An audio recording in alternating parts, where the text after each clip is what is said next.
Karta meremo. Kula diajar diantemi nganti kaya meh semaput. Lah kula terus nirokne bapak ngeten nyekel guncung, mongko kula mboten duwe kuncung ndas kula gundul. Nggih no. Lah kula mboten ngerti makpet ngoten niku jane kula duwe niat pengene jane metu. Lah kok malah mlebu kanthi. Ora ngono kuwi kleru. Bagong padha becik Bagong. Nggih, menika Pendhita Durna. Heeh. Nggih, sami wilujeng penemban, mboten langkung sungkem kula konjuk dumateng jengandika Sang Wiku Debya. Ya, tak tampa gawe bombonging rasa maragake diprayogakne anggen mulungguh kono kawan Bagong. Nggih, Mbak Pangraos mboten kirang prayogi. Dipenakne nggon mulungguh ya Bagong. Sinten niki? Patih Harya Sengkuni. Elah nejik urip to? Isih pangestumu, Gong. Ah, syukur. Kabare wis modar bar sewune sampean. Nggih, kula tampi mboten langkung sungkem kula konjuk dumateng jengandika Rekyana Patih niku seng. Ya, ndak tampa gawe bombonging rasa, Bagong. Wonten dawuh kok njanur Gunung Kadengaren. Kowe sowan ana negara Ngastina. Kowe yaine wis jedul karepmu piye? Nyuwun pangapunten niki jane mboten karep kula. Ning pancen karepe nuwun sewu panitia mligine dipandhegani kalian Pak Benjo nika. Piye carane Bagong ngerti. Sing iso Bagong becik ngeten iki mboten enten kecuali swargine Ngayogyakarta nika. Kula niku beban janjane angger kon ngetokke Bagong mangke ngero Bagong sing lucu. Ngoten niku kula beban. Mergo napa? Kula niki dalang pakem kula niku. Nglakon kula minimal ngoten Makutha Rama, Bima Suci, Dewa Ruci ngoten niku. Janjane kula ajeng wegah ajeng kula tolak mboten sah nggih lakon-lakon ngoten niku. Golek lakon-lakon sing baku mawon. Nek gandeng dilungi dhuwit akhire kula nggih gelem. Lah iya. Ngoten niku wis ora masalah. Lucu ra lucu pokoke dilucok-lucokne. Iya. Banjur ana wigati apa kowe teko rene? Nun teko kene ana wigati apa? Nun sewu kula sampun tuwuk. Apa? Piyambak mboten enten kancane. Kowe teko kene iki arep apa? Napa-napa arep? Angel metu. Angel rasa digarap. Ngeten kula jane krungu ning ben rada lucu lah, ngoten lho. Kula jane nggih krungu, nggih. Lajeng pripun panggunge dhuwure ngeten iki ya. Wis pokoke genep sewengi ngoten mawon. Dadi ngeten. Kula niki nuwun sewu ngrasakne lelakon niku mligine nyawang kahanane para pendolan Kurawa niku melu trenyuh, melu sedih, melu prihatin. Ing atase padha-padha tedhak turun Saptawarga Sang Resi Abiyasa, nggih to? Para Kurawa menika putranipun Sang Adipati Gadarah isih kulit daging, nggih to? Ning parandene ngapa kok wiwit kuncung nganti gelung ora gelem do rukun, ora gelem manunggal, ora gelem dadi siji. Lah niku kula sing bingung. Nun sewu. Bondo niku lak dipirang dadi telu. Apa wae? Ingkang setunggal menika bondo bejat, angka loro niku bondo manfaat, angka telu niku bondo walat. Yen bondo manfaat niku bondo mergo le golek ngangge kringete dhewe tur liwat dalan sing halal niku bondo manfaat. Wadine yen bondo bejat golek bondo kanthi cara nerak aturane agama, nabrak aturane negara. Ngoten niku. Niku bondo bejat. Wadine ingkang angka telu lenggih bondo walat. Niku bondo warisan, tinggalane wong gerang. Mongko sampun cetha bilih. Ngastina menika lak bondo warisan, tinggalane nun sewu para leluhur sampeyan nganti run tumurun ripalungguhan samangke Sinuhun Prabu Duryudana ing lenggah wonten ing negari Ngastina mriki jangkep kalian para sata Kurawa kabeh. Lah sampun marambah ngakaping-kaping para Pandhawa niku kengkenan mbuh kuwi wisanggeni kon njaluk kamukten negara Ngastina parandene gagal.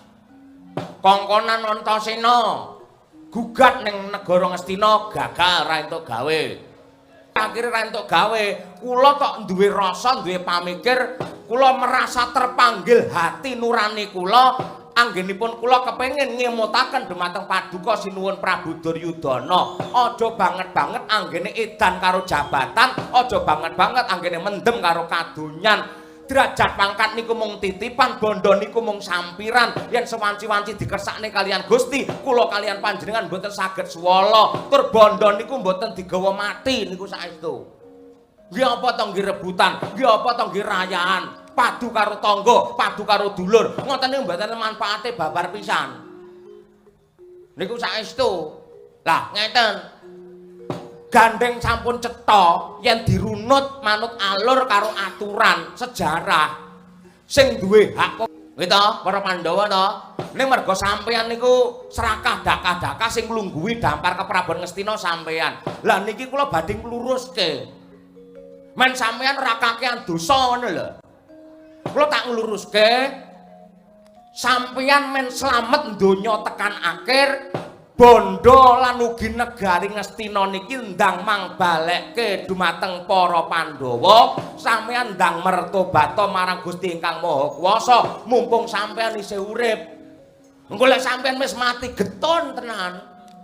Getun. Mangko lek kaya Kurawa tumindake nista, tumindake murka, serakah kaya ngono kuwi mesti dicadhangake ana neraka jahanam. Saya-saya jenengan niku nun sewu menungsa.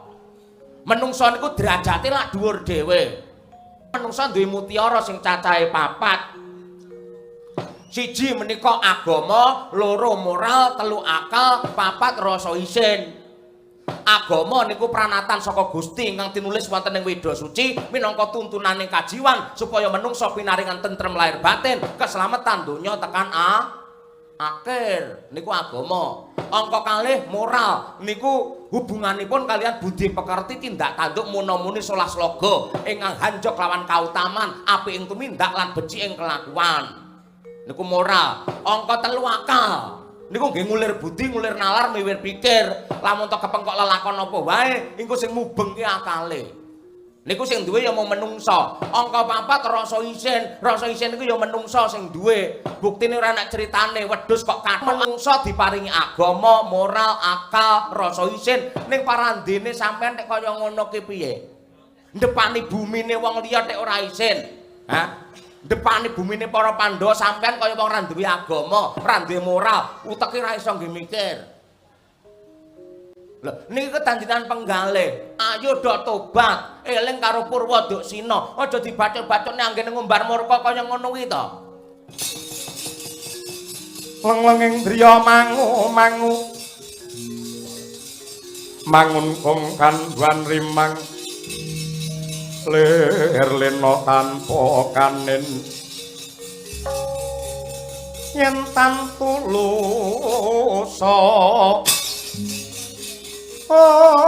yakutama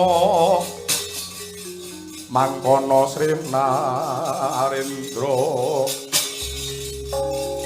wuselon hangrara apa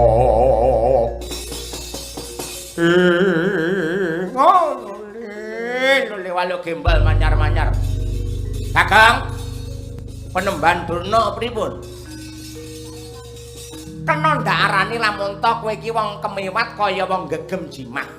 Kegeden piyak kurang cagak wong wuta ngitung lintang luku sinawat balang kayu tangeh kenane cepak lupute. Ngertimu apa babakan sejarah negara Ngastina? Ngertimu apa babakan bumi warisan Ngastina? Biyen sing dadi ratu ana negara Ngastina iki ya kuwi Prabu Kresna Dipayana. Maragake dirungokke. Sing dadi ratu ana negara Ngastina iki Prabu Kresna Dipayana utawa Prabu Abiyasa.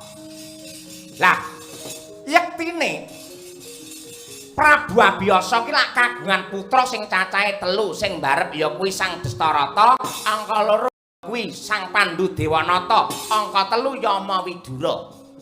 Nah, nalika semana wiwit rusake aturan ya wiwit Sang Wiyasa lengser keprabon, banjur Pandhu disengkakake ngaluhur mongko dadi ratu ana negara Ngastina. Kuwi wiwit bubrahe tatanan negara Ngastina. Merga manut Pepakem tumrape wong sapa ing dadi ratu kuwi yektine kudu anak mbarep, dudu anak nomor 2 utawa anak nomor 3. Mongko wis cetha rata, kenapa banjur menceng marang si Pandu? Kuwi tatanan sing kleru, tatanan sing direkayasa karo para-para jaman biyen. Mula yektine sing darbi hak wewenang kamukten negara Ngastina iki dudu Pandu ning Sang Adipati Dastarata. Upamane Ripalungguhan iki angger anak Prabu Duryudana sing dadi ratu nang kene wis trep merga kuwi putrane Sang Adipati Dastarata. Pandu ki ratu sing rasah, ngerti ora kowe?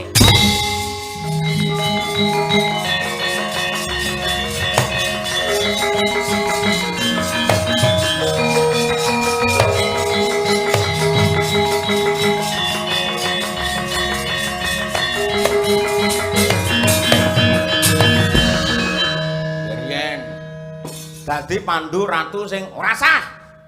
Ora manut adi ratu anak barep neng ndi aturane ngono kuwi. Nggih, kula tak takon. Anak barepe Sang Wiyasa sapa? Genah Sang Adipati Dastarata. Nggih, sakniki kula tak takon, aturane wong dadi ratu ki apa? Piye? Aturane wong dadi ratu ki apa? Syarate kudu wibawa, wicaksana, prasaja karo santosa. Maknane santosa niku pripun? Kudu santosa lahir batin. Sing jenenge ratu iki kudu santosa lahir batin. Santosa lahir iki tegese piye? Santosa lahir tegese ratu ora kena cacat. Kula tak takon. Adipati Dastarata nika cacat napa mboten? Hah?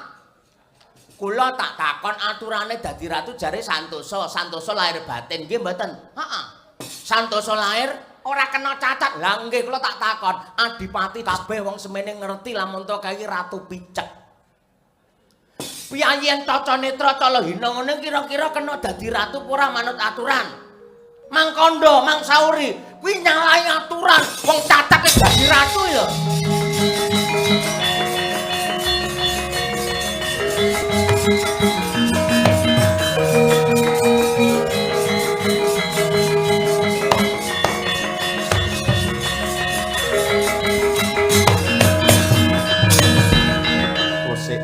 Kusik.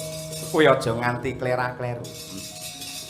Yen ngrembug babagan negara Ngastina, yektine dudu nggono. Merga kowe iki sapa? Kowe iki dudu Pandhawa, kowe iki dudu Kurawa, ya dudu kawula Ngastina. Ning parandene tik nyelemong andaleme ngucapmu kepengin ngungkit sing jenenge kamukten negara Ngastina iki karepmu piye? Apa kowe ramingo karo derajatmu ora nyawang karo kelungguhamu rampan papan kowe Bagong. Ing atase mung kere parandene wani rembukan babakan negara kuwi njur karepmu ki piye? Apa nglindur apa piye kowe iki? Nggih riyen, sik. Yen sampean nyalahke kula ora kena ngrembug negara Ngastina ngangge dasar ngoten niku sampean sing kleru. Wiwit sangka nuwun sewu leluhure para Pandhawa riyen niku sing momong niku kula. Hah? Wiwit saka Sang Sentanu riyen barang sing momong niku kula. Prabu Hasti kula momong nganti Ripalungguhan samangke parandene sing tak mong kabeh do dadi ratu apik ana negara Ngastina. Upamane kula niku dadi kawula Ngastina wis trep merga kula melu labuh marang negara Ngastina. Genti kula tak takon kalih sampeyan, Pati Sengkuni karo Pendhita Durna, kowe iki wong Ngastina apa dudu? Hah? Kowe iki dudu wong Ngastina, Durna Tanah Sabrang. Iki saka Plasa Jenar, dudu wong Ngastina. Sampeyan sing ora kena ngrembug negara Ngastina. Aku ki kawula Ngastina, aku ki rakyat Ngastina mbiyen sing ngrasakake kaya apa pae getire kahanan, padang petenge lelakon. Lah sing rantuk ngrembug negara Ngastina. Ya di sini masa utawa waktunya rakyat berbicara. Sampe dadi pejabat aja mung menangi dhewe ngono kuwi.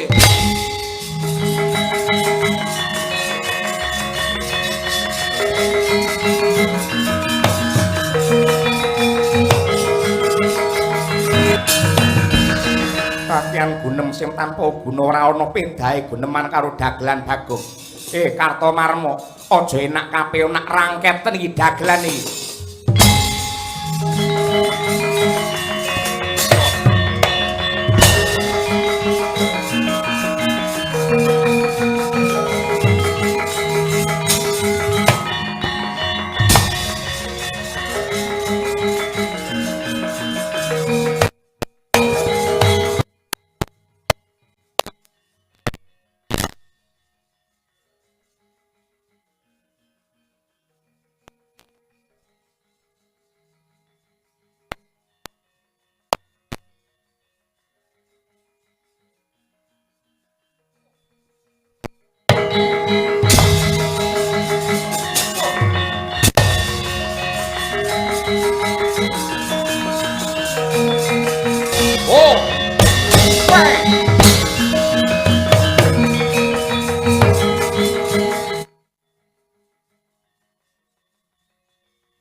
saka Pandulu bingung Kurawa.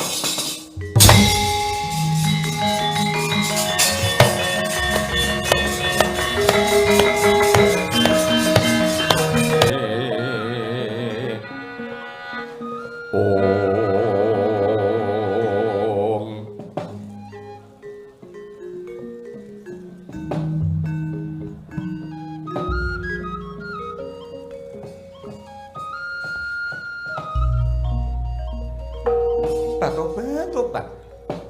Babar pisan aku ora nglegi wulan gawe kaget ing atiku. Ndak sawang yen ra kleru iki dagelan Bagong yang mlebu ning Taman Sari Kadilengleng. Kowe tek mlebu rene iki karepmu njur kepiye to Bagong? Apa kowe ra kadenangan dening para prajurit ingkang tunggu ning kedaton? Ngapunten Sang Ayu Dewi Banowati, kula niki wau bingung. Kula niku lek juagungan ganyik teng pendopo to kalih karo bojomu. Lah ngerti-ngerti kula dirangket sing jenenge Raden Kartomerema.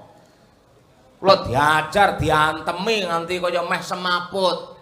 Lah kula terus nirokne bapak ngeten nyekel kuncung, mangka kula mboten duwe kuncung ndas kula gundul. Ngene.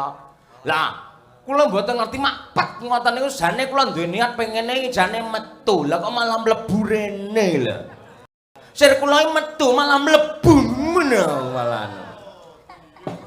Tobat kaya ana wae. Ana aku dibingung. Sampeyan bingung member kula sing nglakoni ae bingung kok.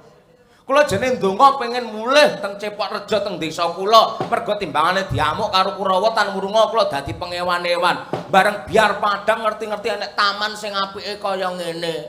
Ya ampun, tak kira taman. Oh, Kadilengleng. Iya. Menawi mekaten kula mboten badhe ninggal tata krami sembah pangabekti kula kunjuk dumateng jengandika Ratu Ayu Banowati.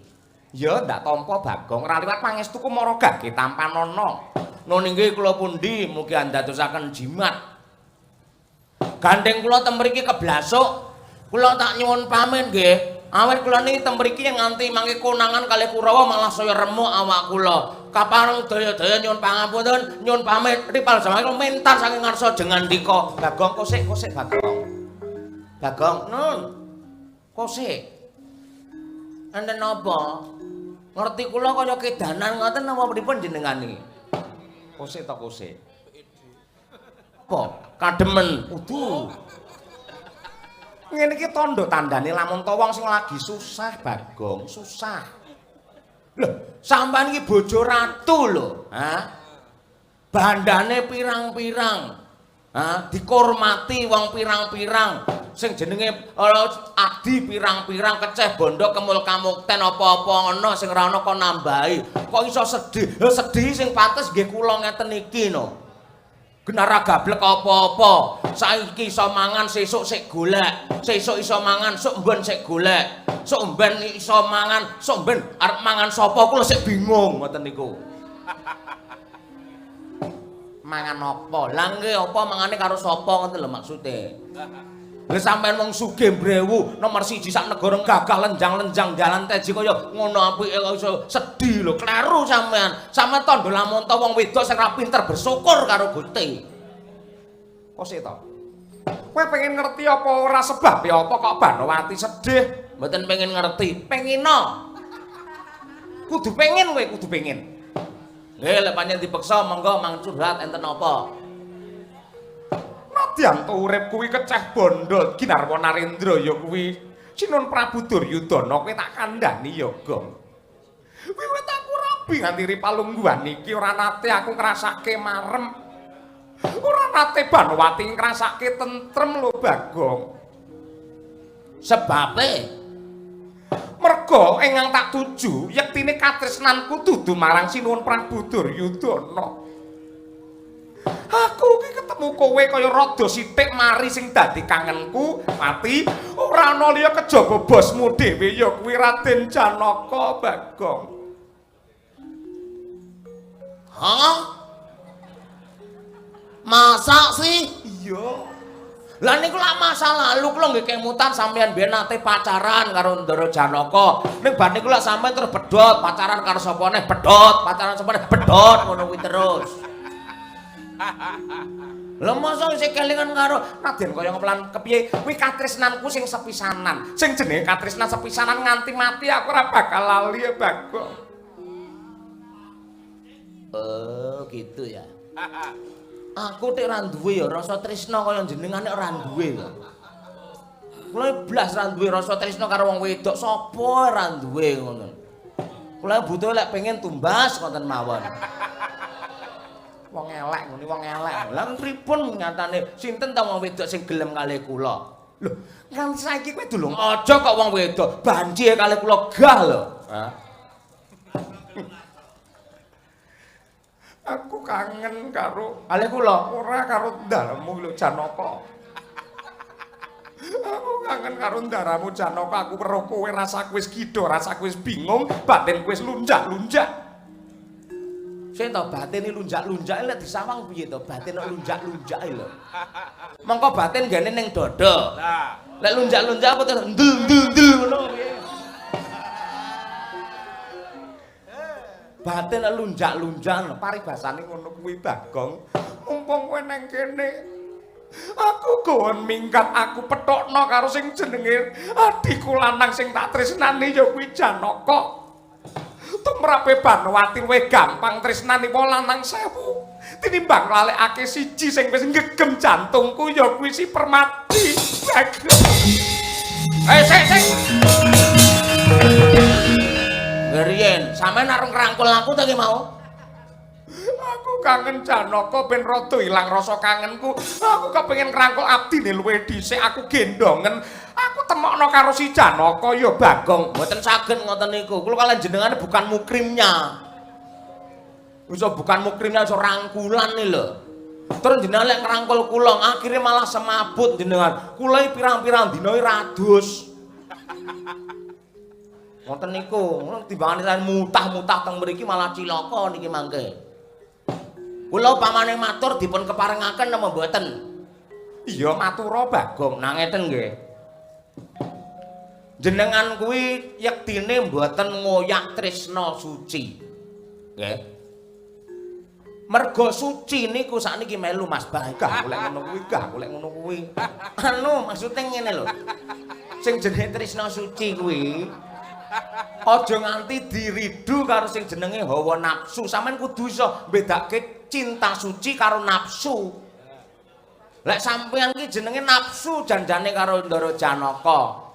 Lek jenenge cinta suci mboten ngoten niku. Tur yen sampeyan ki agamane kuat, yen wis biyen ki janur melengkung, mongko sampeyan disahke rabi karo Sinun Prabu Duryudana. Ya wis kuwi tresnanana lahir batin donya tekan akhir ya kuwi kodrate saka Gusti, jodoh saka pangeran ya Sinun Prabu Duryudana kuwi. Ora usah nglirik liyane, ora usah mikir liyane. Merga napa? Yen sampeyan nganti kedanan karo Janaka tenan, arep seneng karo Janaka tenan, iku sampeyan sing bakal rusak uripe. Aku lho sing apal karo jeneng Ndara Janaka. Janaka iki bojone iki atusan ngerti ora? Neng ndi-ndi Janaka duwe bojo, anake tlecak-tlecek ning endi-endi. Sampeyan ki bejo lho duwe bojo jenenge Duryudana. Nadyanto kae ratu sing serakah, kae ratu sing kamibandanen, ratu sing mungkar, gampang ngapusi seneng goro. Ning ada sisi kebaikane Duryudana, ya kuwi setya karo wanita. Buktine nadyanto ratu ning donya akeh sing do wayuh, ning Duryudana bojo mung sampeyan tok, siji ya kuwi Banowati. Lho angel golek bojo kaya Duryudana ngono ki sampean. Ning wonge kelemon nek Bagong. Ngono lho. Lho sampean nyawake nggih mata udun kok senengane kok. Lho perkara awak lemu jegese tentrem rasane, ayem penggalihe ngono kuwi. Kula tak takon, apa nek critane Duryudana ki njur kedanan wong wedok liya sak liyane sampean? Kapan? Ya ora nate. Nah, apa sampean nate ngonangi Duryudana gandeng karo wong wedok liya? Ora nate. Lah, apa sampean nate ngerti buka HP-ne Duryudana WA-an karo wong wedok liya? Ora nate mergo HP-ne Sony Ericsson. Lah nggih. Lek ra iso ngirim gambar apa-apa ta kuwi? Lah ngoten niku. Sampeyan kudune bersyukur dirabi karo Duryudana niku rabi karo Janaka. Walah, sampeyan anane mung saya kuru. Akhire ngengkleng bingkleng stres terus innalillahi sampeyan. Penak dirabi Duryudana. Engkon ora duwe senengan liya kejaba mung sampeyan kok ya. Pun manut kalih kula. Sampeyan lek mangke lak ya momonganmu kuwi bendaramu ya gene ngatesi bendara malah kok elek-elek ana ngarepe wong liya iki karepmu piye? Kula sak kanca Semar Gareng Pitur Bagong lek nang ngarepe ndara pancen ya manut. Lek pamit metu ya kula rasani ngeten iki. Ngoten niku. Kula gawe grup WA tanpa Janaka ngoten niku. Saestu niku. Pun. Obat mon obat iku obat jindul ngoten niku. Pun niku mangeling-eling, mang ngibadah ngrika teng Sanggar Pamujan mang tobat kalian Gusti. Aneh-aneh kaya ngono kuwi. Marsakaken unjukan menapa? Sepi. Darmi. Ngersakaken ngunjuk menapa? Kowe nawani aku, awakmu kaya ngono. Aku yo gila nyawang kowe. Engko sing gawa wedang rene mendhi kowe to. Gah aku, ora kolu awakmu kaya ngono. Ora mentolo ngombe aku. Ora nek abdi liyane apa piye? Nduk, apa mah?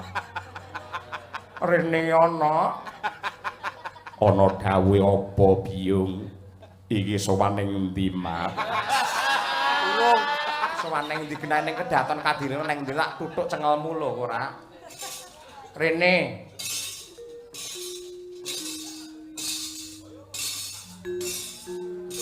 Asolole. Hai. Kula. Heeh, sapa jenengmu? Ayune ra umum, Mbah Jan.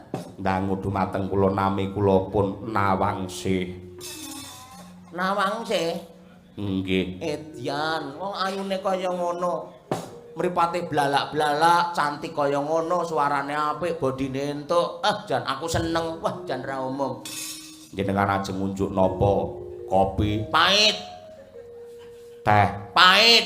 Yen adem-adem ngeten iki jahe. Pahit. Toya pethak. Pahit. Susu. Lah kuwi sing tak enteni. Susu coklat napa susu ingkang pethak? Anget napa es? Susu lorek. Mboten enten susu lorek. Enek. No. Kemelek. Gak nang kemelek.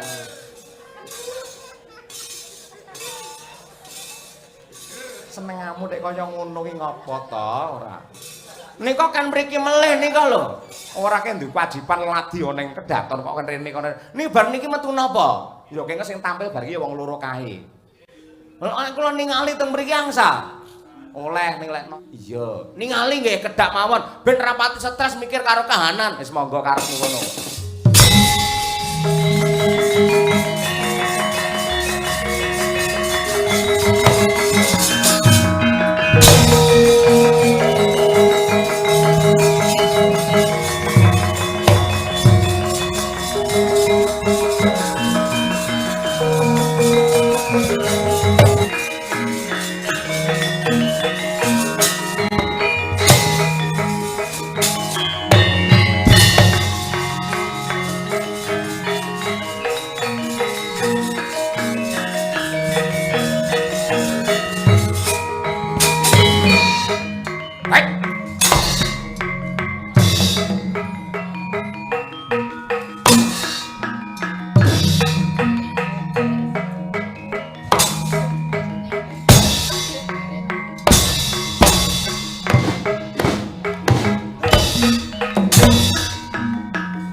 Ayo, Suramrata, Jayamrata, endi liyane?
Siapa ini? Citraksi menang karo aku sempai tritren. Maju. Aku yang menang, kowe iso menang karo aku. Bojoku ban. Apa wis duwe bojo? Bojoan. Ban. Ora soto. Hilang nyawamu. Geger. Nyo. Dede. Nyo. Henti.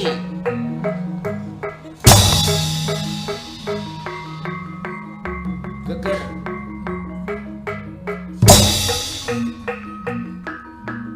Dede.